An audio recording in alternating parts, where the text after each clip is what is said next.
Hello, everyone. Welcome to another episode of Man's Guide to Happiness. And this is 14th episode. And for this episode, I have invited Jeremy to join us. Hi, Jeremy. Hello, how you doing? I'm good. Thank you. And you? Fantastic, same as always. Okay. Tell us a little bit about yourself first. So I do a lot of work with men on their relationships and their mindset and their parenting skills. So I was a little bit coach, a little bit catalyst, a little bit mentor, kind of a mix of a few skills. Awesome. And today we talk about happiness. Mhm. And I maybe love to talk about happiness. especially men and happiness, because that's the reason why I created this segment on my channel. Was men don't talk about happiness as much as they should. Right. Very true. Hmm. They mostly talk about what do men usually get together and talk about. Most of what guys talk about is like stuff and things, and we really don't get into like we find fulfillment in doing and giving and being and having, and we don't really sit there and like navel gaze. Like most guys I know are action takers, and it's kind of like, yeah, obviously I'm not complaining about anything, so I'm in a good place.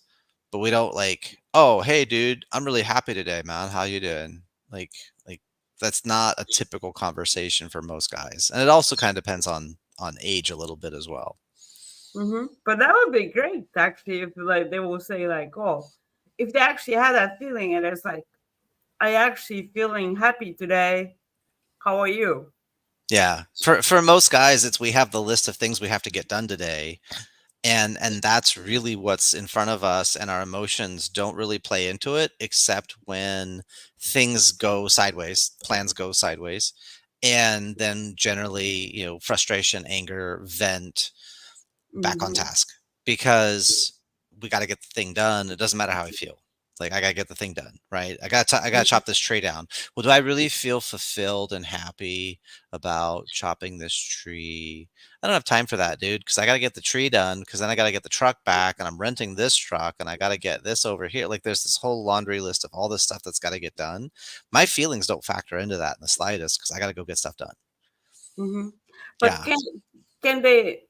I think they do enjoy it, but then they feel like not saying or not admitting themselves that they do enjoy it because that gives them the thing to do. Like you, do you think same way? Well, it's like as we're doing the thing that we're doing, that's where like guys won't really sit so much on happiness as fulfillment or meaning or purpose or impact or result. I did this thing.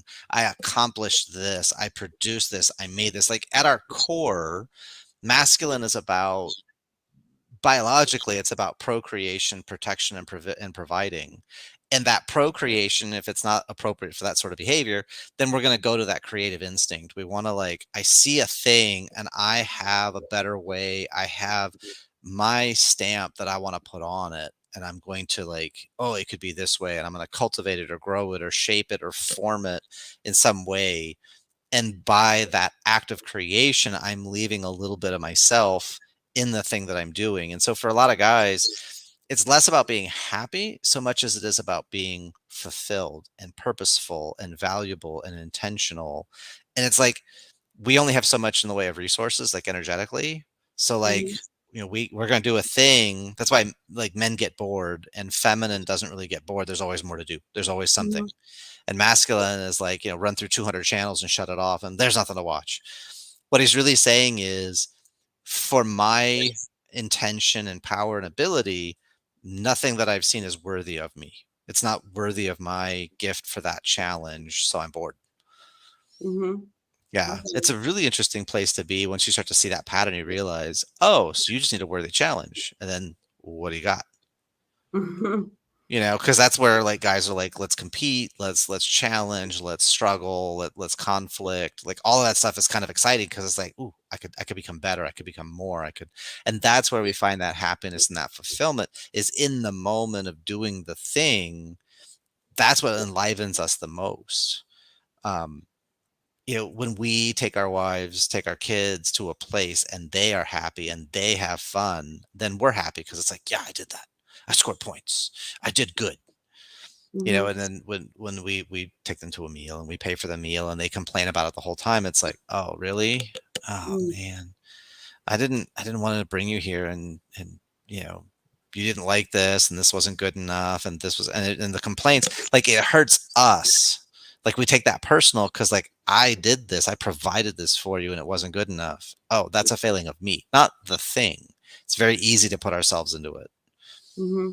Yeah. Okay. But then why men have like so much anger around it as well then? Not just like they do their activities, but I can see that they should be, since they're doing it things, they should be happy about doing it or have a happy emotions, but they just angry. They get to Yeah. do what they want to do, but still they angry. Because it's not going as simple or easy as I envisioned, the plan that I developed, the strategy I put together, it's not happening. And that if it is to be, it's up to me, force of will. Like I have to go make this happen. I have to drive this through.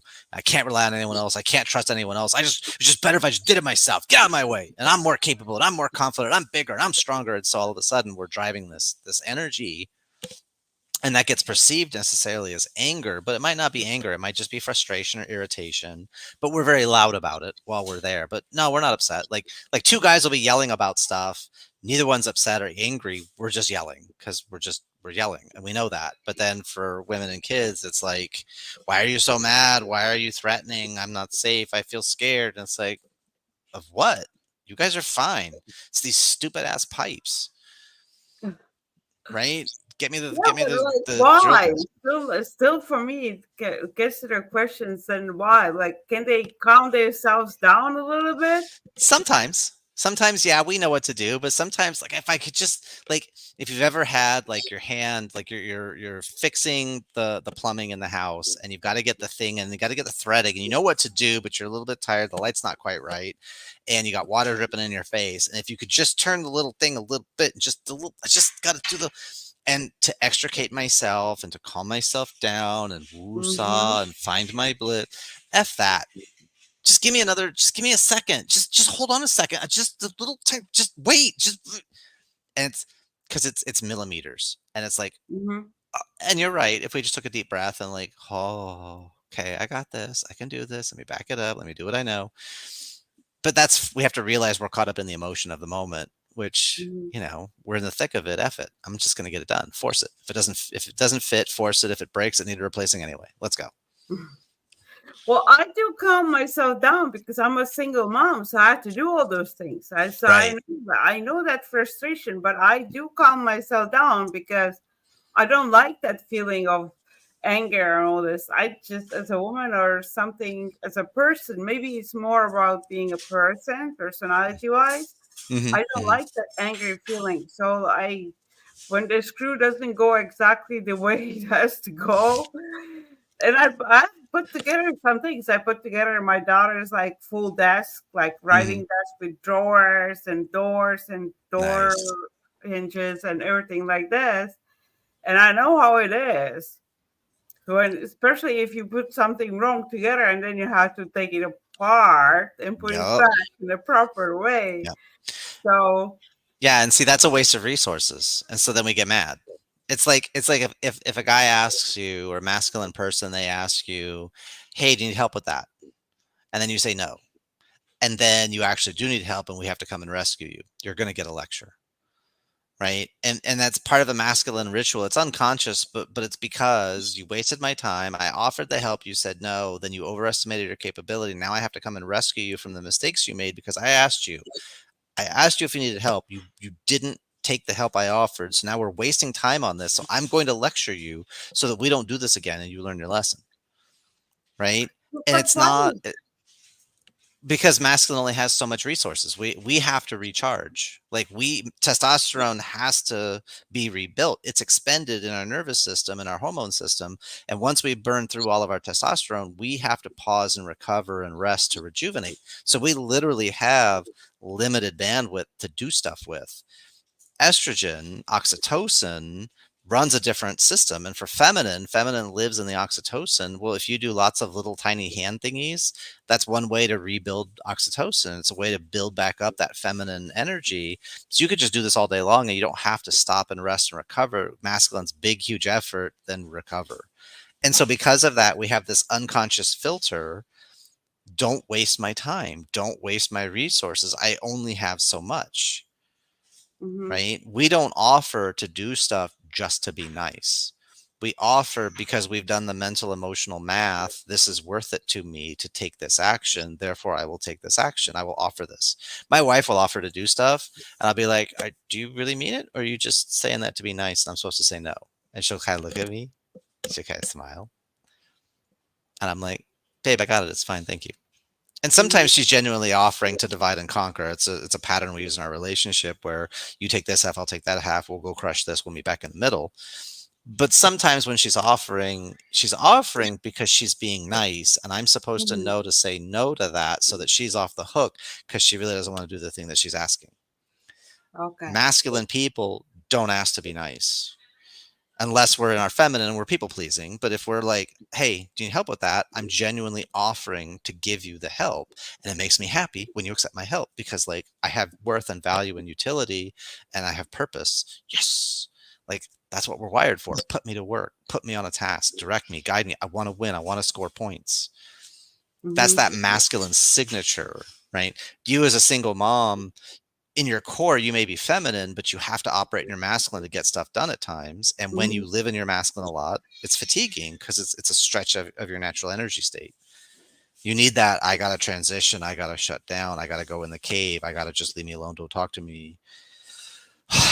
Okay, good. I'm back. Thank you. I needed that recovery. Right? Because that's a masculine. We need to switch modes and switch gears. You know, we come home from work and we get hit at the door with the honey-do list and oh, you're home here, do this, this, this. If we're still in work mode, that is not a good experience for the family because we are not warm or encouraging or supportive. We are dismissive and domineering and get this done and don't argue about this and shut up this, give me that. Like we're very hard edge because we're still in work mode. We're producing a result. Let's go. And it's like, oh, so give us the transition ritual. Oh, give us 15 or 20 minutes to switch gears and we can formalize how we come home, but then we're playful and we're present and we're powerful, but not in a threatening way, not in a domineering way, because Mm-hmm. we're in home mode and I'm in dad Mm-hmm. mode and I'm just a different animal. But hit me at the door with the list and it's like, that's not a one big happy for anybody. Mm-hmm. But listen to this, Jeremy. Mhm. But still, I think men should understand that they're not allowed to take their anger off on somebody. So how can they make this balancer where it doesn't come around like they taking the anger off Mhm. instead of Yeah, so part of that is in two things. For him, it's an awareness of his own internal tension. When he's feeling more and more pressure, like a jelly donut being squeezed, that pressure is going to come out sideways, right? mm-hmm, So when he's feeling the pressure, he needs to be able to language it and say, "Hey, I got to take a break, maybe do, you know, a timeout." He's got to take a step back. There has to be a way to communicate in the family dynamic mm-hmm, to say, I need to take myself out of the equation for a minute, right? So mm-hmm, that he can take the pressure down. On the other side, his family needs to understand, like masculine will say, I'm not ready. Like, hey babe, what's going on? Nothing, I'm fine. No, I can mm-hmm, tell something's wrong with you. Nah, it's okay. I don't really want to talk about it. Okay, but what's going on? Honey, we're good. I don't want to talk about it. I'm not ready. Okay, but why aren't you ready? Okay, I'm not ready to talk about the thing. I'm not ready to talking about why I'm not ready to talk about it is still talking about it. I'm not ready. But for feminine, connection is everything. Why don't mm-hmm, you want to talk to me? What's going on with you? What are you feeling? What are you thinking? I need to know. Tell me more. Because when feminine feels that gap, I have to fill it because separation is death and I'm scared. Please connect to me. Please come find me. And for masculine, no, I don't want to take this out on you. I'm going into my cave. Leave me alone. And you keep poking the bear's going to mm-hmm, rage. mm-hmm, And I'm not saying that that's right. And I'm not saying that that's the pattern, right? I don't do fault, mm-hmm, blame, guilt, shame. I just look at patterns. So when we push someone, but I need you to tell me what's going on with you because I'm getting tense and I'm not feeling safe with this and I'm worried because I think you're going to leave me and I think we're going to get divorced and I think somebody died. What's going on with you? And he's like, shut up. And that's when it all explodes because Mhm. she's so overwhelmed by what her nervous system needs and where her needs are and her wants are. She's picking, picking, picking. I'm not ready. Mhm. She doesn't give him what he needs, there's going to be a problem. Same deal if he doesn't give her what she needs. Babe, I love Mhm. you. We're in a good place. I need 10 minutes. In that situation, if she said, okay, you're not ready to talk about it, is there anything I can do to help you be ready to talk about it? Mhm.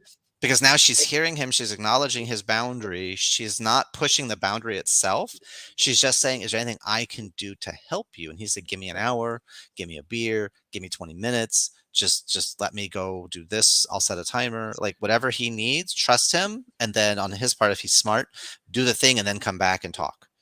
Because then Mhm. he's proving, I told you what I need. You gave me what I Mhm. needed. Now I'm giving Mhm. you what you need. We both win and we both get to be happy. It's like not making each other wrong. It's just understanding the tension we're under and the pressure we're under so we can create a win-win. Right. Mhm. And so it's she needs to know what's going on because she's worst casing catastrophizing because that's her instinct for safety. Okay, we're good. Okay, I trust him, but I know he's not okay. I know he's upset about something. I don't want him to be upset. I don't want to be upset at me. Okay, is there anything I can do to help you Mhm. to be ready to talk? And that way it's like we can negotiate this and navigate this, not either of us pushing too hard because feminine a lot of times will push mentally and emotionally and masculine will push physically because Mhm. it's just a simpler system. Get mad, hit stuff, punch stuff because it's a release of energy, right? But taking it out third party, like take a thing and throw it or punch a wall, like those are better. Even better is catch it before you get to that place. Don't get to a level 10. So like one of the things I teach my clients is we use like an escalation 3, 5, 7, 9. I ask, I insist, I demand, I enforce. So there's levels. And even at 9, we can still go 10, we can still go 11. You still have room to explode if you need to. But you can tell people, I'm at a 7, moving towards a 9, like running towards a 9, we need to stop. I want to be back at a 5. Here's what I need to get back to a 5. And so it's a Mhm. way to just that languaging. And the cool part is if mom and dad do it, the kids start to see it, then they begin to language their internal tension. I'm at a 5, dad. I want to be at a 3. I don't want to be at a 5. Can you help me? And it's like, yeah, absolutely. Take a deep breath, kid. I got you. Like, we'll figure this out. I'm not mad at you. You're okay. Like, it allows, because if you own where you are, we can both, align and then we can de escalate and we can create a win win. You get to feel warm, big, and happy. I get to feel warm, big, and happy. It's a Mhm. much better way to live and love and marriage and parenting.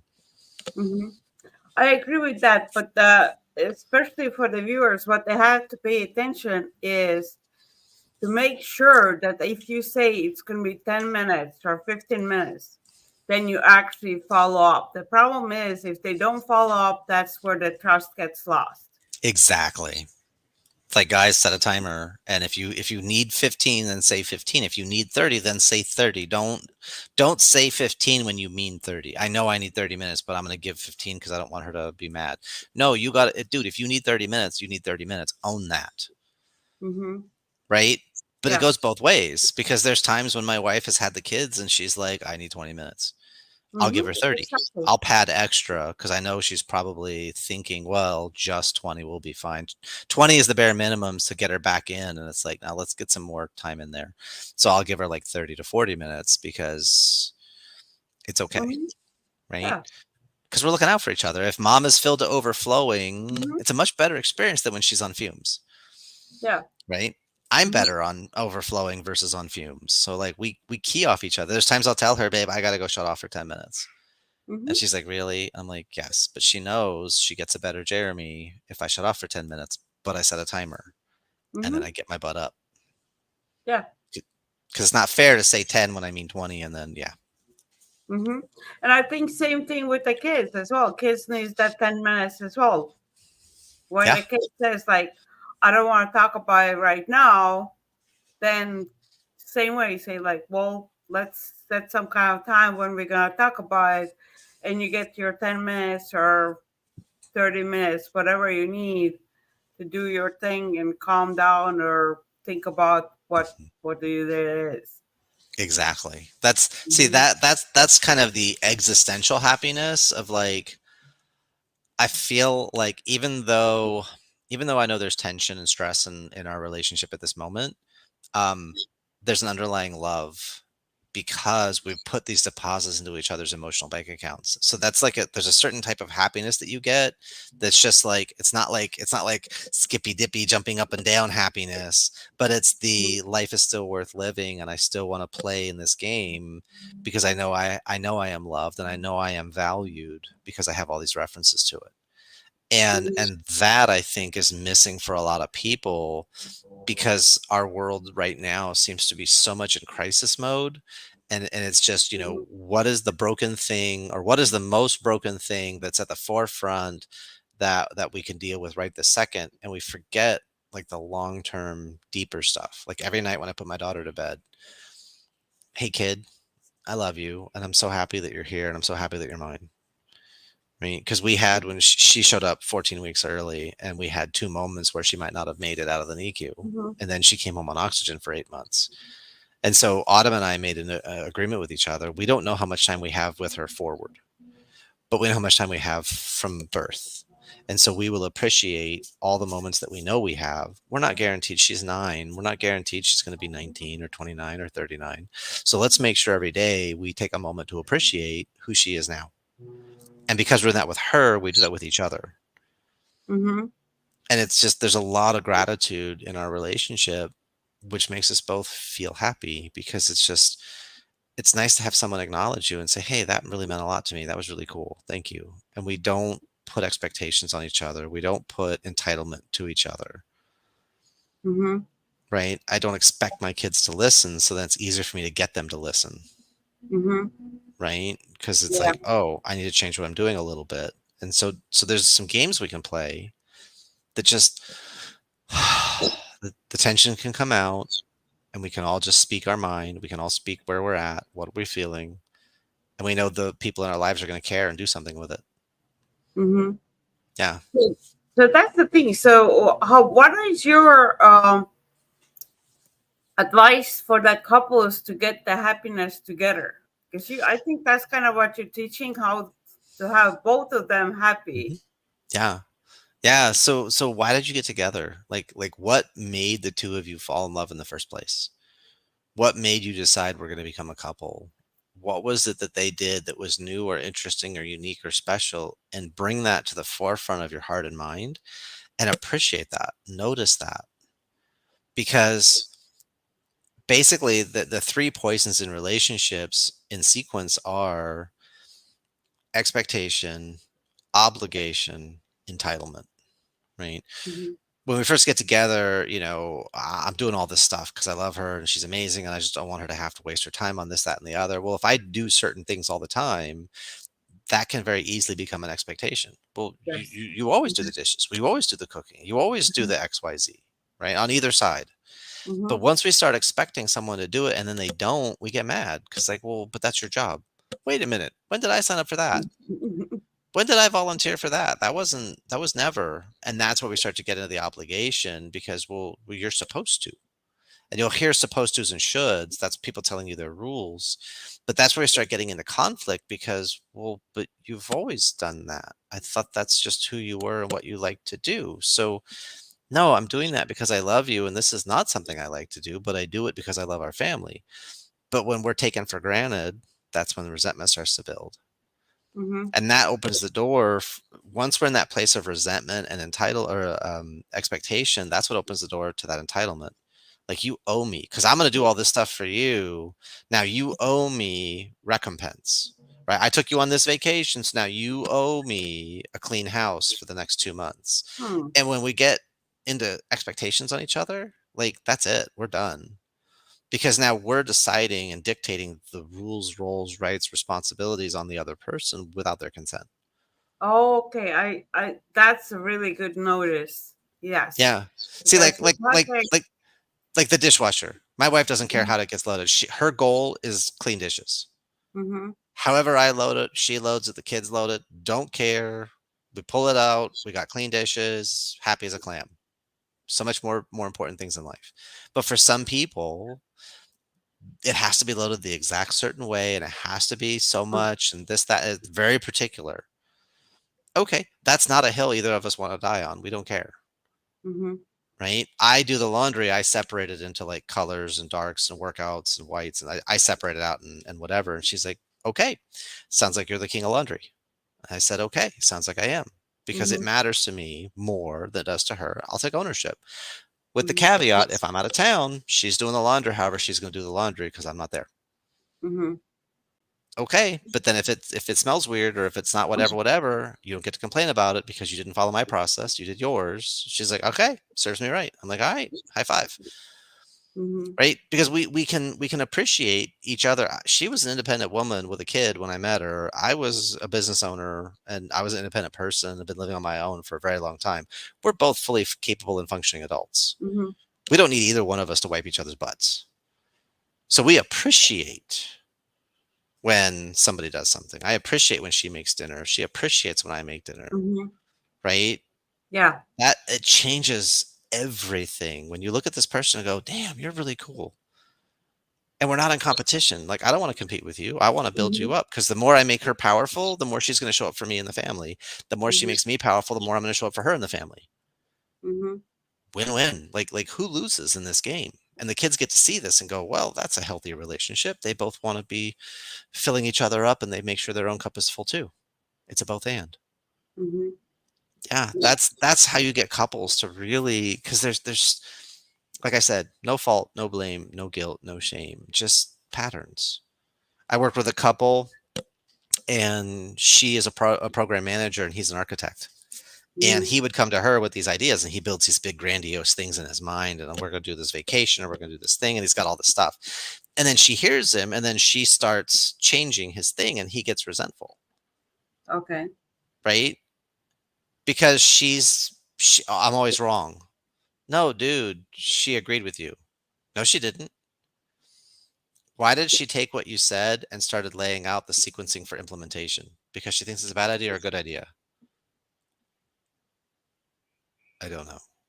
He'd never seen it that way. It's like, dude, she Mm-hmm. just said it's a good idea because she's showing how to put it into action in real time, because she's a program manager. That's how her brain works. Mm-hmm. You need to tell her, hey, I'm 50% of the way there. I'm just, do you hear, any mistakes, anything I'm leaving out, anything else I should add?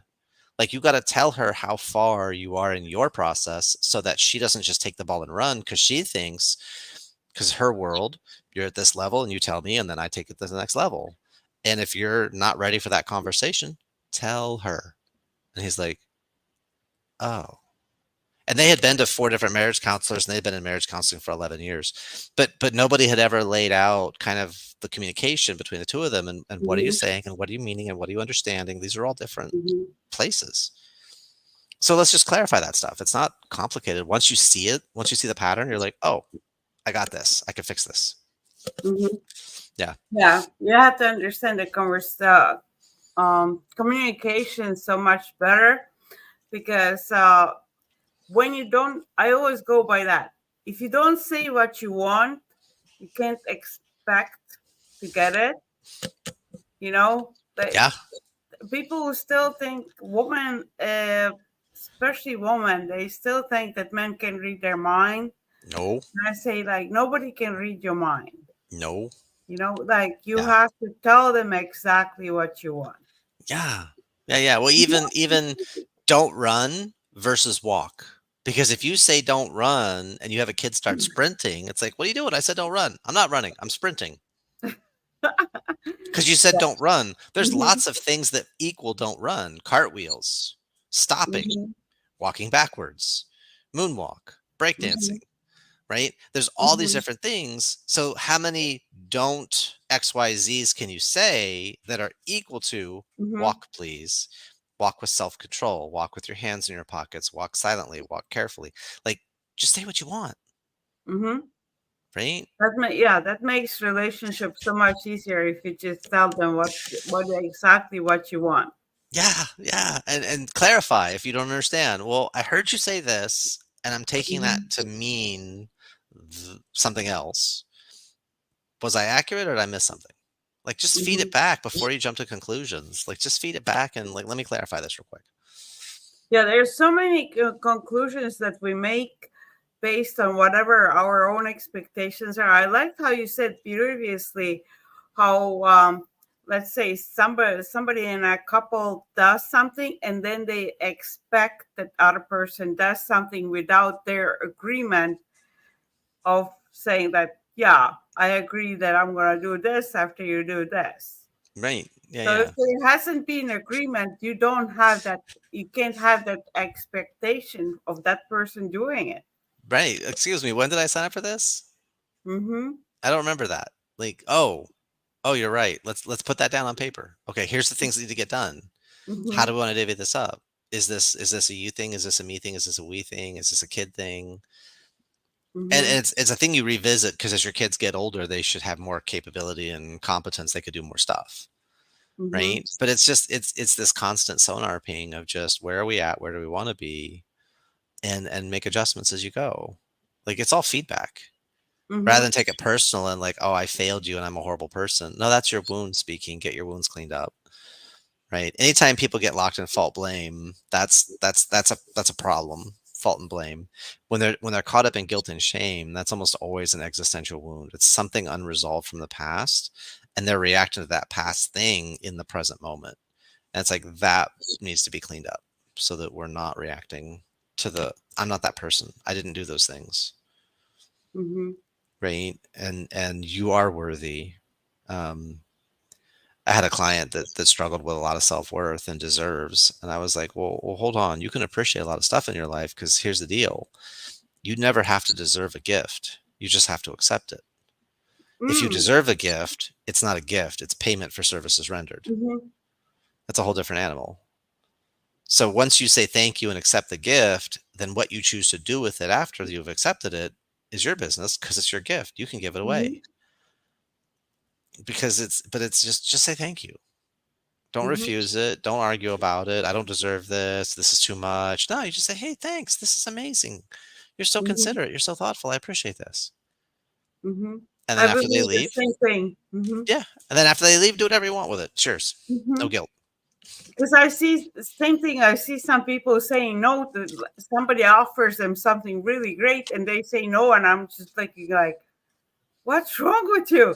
The person just offered you all these things and you say no, and it's in my mind like, yeah, I got some really cool situations of that. I met um like the drummer.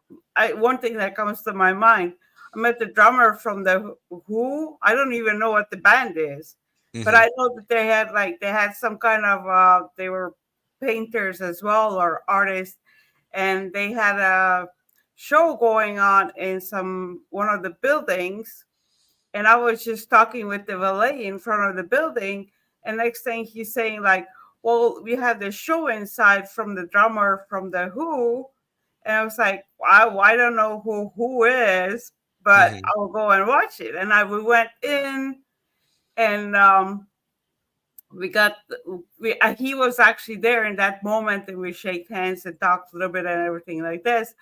But my friend who was with me, when the guy asked, she said, "No, no, no, we don't need to do that." And I looked at her like, "Well, yeah, let's go see what it is. Let's Yeah. experience this." I Yeah. Why almost not? expect to say yes. And when I hear people say no to something that's really incredible, like I'm the same way. I was like, why do you not accept it? Right. Something so far offered to you. Hmm. And I always go back as well. I do accept the things that are good that I want, but I also comfortable saying no to the things that I don't want. Yeah. Mm-hmm. Yeah. No, no, thank you. But no, I'm good. Mm-hmm. Exactly. Yeah. You're perfectly allowed. Mm-hmm. No, is no something hard for men to say? Depends on the man and depends on who you're talking to. Because, like, if you're talking to the man as the retirement planning committee, then it's easy for him to say no because I want to spend money on this thing. No. because he's thinking long term. No, we're building this retirement vehicle. Like everything needs to go to that. So anything you want to spend money on, no. But if you can talk to him about how it's going to enhance. So like a friend of mine wanted to put some changes to the back garden, and she asked her husband, and he said no. And then she came back a day or two later and was like, hey, I was wondering if we could raise the property value of our property by about $50,000, would you be interested?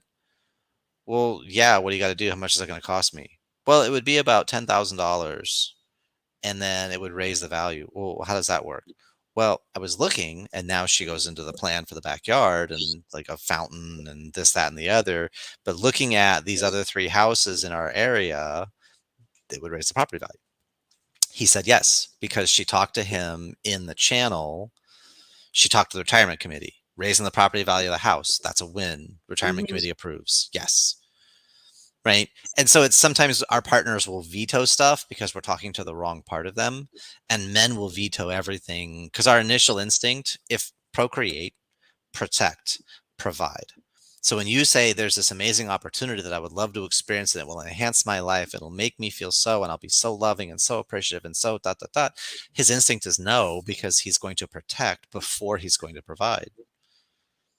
Mm-hmm. I have to protect our money. I have to protect that we're not going to waste this on frivolous stuff. That's stupid. That's dumb. Why would we waste? Because in his mind, we're wasting because the return isn't there. The ROI is not big enough. So you've got to frame it for him in a way that you're accessing the protector is respected, and then the provider can show up and say, oh, that sounds great. I'd love to give you that experience. Mm-hmm. Right. And that's prior to when a guy becomes a king. When a man is operating as king, he'll provide whatever he's wired to provide. Just all bets are off. Like, just loves to give. And if he's a guy who has a ton of money, loves to give money, he'll give money. And there's no guilt in that and saying thank you, because when you say yes and Mm-hmm. thank you, you're accepting what he loves to give. You're making him happy. Mm-hmm. And it usually puts out the energy as well to get more, because people see, yes, you appreciate it, and if you appreciate it, they're more willing to give more. Hmm. Absolutely. Mm-hmm. That's cool. So, for yourself, how is the happiness with yourself? Were you happy since you were a kid, or did you struggle with it at all? Oh yeah. No, I had some bad stuff happen in Saudi Arabia and the United States that took me sideways, and I could not trust adults or kids for a very, very long time. And it kind of put me in a place I had to figure it out on my own. Like, people say one thing, they mean a second thing, they do a third Mm-hmm. thing, and I don't know why. And I can't trust anyone, so I have to figure it out, which was a miserable place to be. But at the same time, my heart is very playful and very engaged with, and likes to create games and do a bunch of fun stuff. So I had a lot of problems growing up, a lot of tension, a lot of stress, and I, I had to go really deep inside to get all the healings. And what I can tell you is, when you go into your wounds, when you can talk about them in the positive, and you can talk Mm-hmm. about them for the future, and you can talk about yourself and your role in them, you're healed. Mm-hmm. As long as there is stuff about other people or the past, or it's in the negative, there's still stuff there to be released, right? You either get a loving response or a cry for help. And so if somebody's giving you a lot of tension, a lot of stress, a lot of pushback, a lot of stuff, they're still in their wound on some level. They're still in that pain, because if they're healed, they're not going to weaponize the wound or attack you for it. Mm-hmm. They're able to have compassion for you, even if they disagree with you. They can do it in a respectful, playful, kind way. And so it took me a while. Really, mid 30s is when I really hit my stride. And since then, and part of it too, I collapsed a lung a couple times. So every night I go to bed, I don't have oxygen. I'm not on morphine and Vicodin. I don't have tubes all over me. It's a good damn night. I got my wife next to me. I got my cats flopped on me. The house is quiet. The kid's asleep. I wanted to be a dad since I was 9. It took me until 39 for it to happen.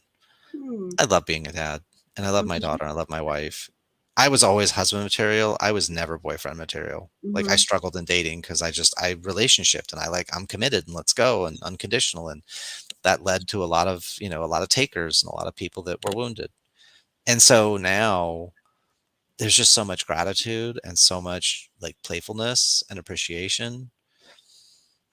Um, Mm-hmm. I love what I do and I love what I get to share and I love how I get to help. Mm-hmm. Like the only place of frustration for me is when I talk with a guy who's struggling and then he's dealing with his own self-worth and he's scared Mm-hmm. to move forward because if I get this handled, what does that mean? And the pain that he knows, even if he hates it, but I know this, and it's like, but you could just be out of pain. No Mm-hmm. anger, no sadness, no fear, no Mm-hmm. hurt, no guilt. Just Mm-hmm. simply be at peace and be loving and playful with everyone around you. That's like, that seems weird. And so that's Mm-hmm. kind of, the friction point at times for me is just like, got this guy could totally help, but he's just not there yet. And Mm-hmm. he needs to have more pain and misery before he's really ready to make a change and let go of the past. I Mm-hmm. hate to watch it, but I'm not going to force it. Yeah. And Jeremy, I think it's also because it's already became the comfort zone. Hmm. So that misery is already their comfort zone. So now you're trying Yeah. to make them feel better. That's outside of their feeling better is outside of their comfort zone. Yeah. Yeah. Yeah. Well, that's why I work a lot with guys 35 plus because they're reaching that point and seeing the impact and they're tired of it. They're tired of the struggles and the silent treatment and the friction at home. They're like, no, this is stupid. I don't want to do this. At the same time, they're not, some insecure boy who like, oh, I got to be a man. I got to have big muscles. Like he wants to be in shape. He wants to be resourceful and Uh-huh. strong. That's different. But he's not looking for that outside validation. It's getting his own self-respect back. Mhm, Those are the guys I work with best is like, I want to own me again in a mhm, healthy way. And it's like, cool, dude, I'll hook that up. mhm. Okay, so we're getting closer to the end as well. So before we close up with this, some last questions, you kind of start saying what you do and what services you provide. Hmm. Yeah. So I do a lot of mentoring and coaching and consulting. Like it's kind of a scatter point between the three. It's like, are you a coach? Yeah, kinda. Are you a therapist? Well, technically no, but Mm-hmm, functionally, like I don't help you manage or cope. I'm going to help you resolve whatever's going on to the best of my ability. But we're just going to have conversations and see what comes out of the other side. But you will feel better over time. One of the things I did is I wrote the only parenting book with a money back guarantee. It's called Your Best Child Ever. Is this game worth winning? mm-hmm, And the thing I'm most excited about is I had some opportunity here recently to work with some people, and there are a lot of couples that are struggling and a lot of friction. And so I put together a bundle. I call it the ultimate husband and child hack pack because the truth mm-hmm, is, guys play for points. We can be gamed. A lot of ways we're kind of like kids. We want to do a good thing. We want to know we did a good job. We want to get the gold star. And so I put together a bundle of programs and trainings and reports to really help open this whole conversation. How do you get better rapport, better communication? How do you create more peace? How do you get people to listen to you? If you've got a kid who's visual, but you keep telling them what to do, they're never going to see it.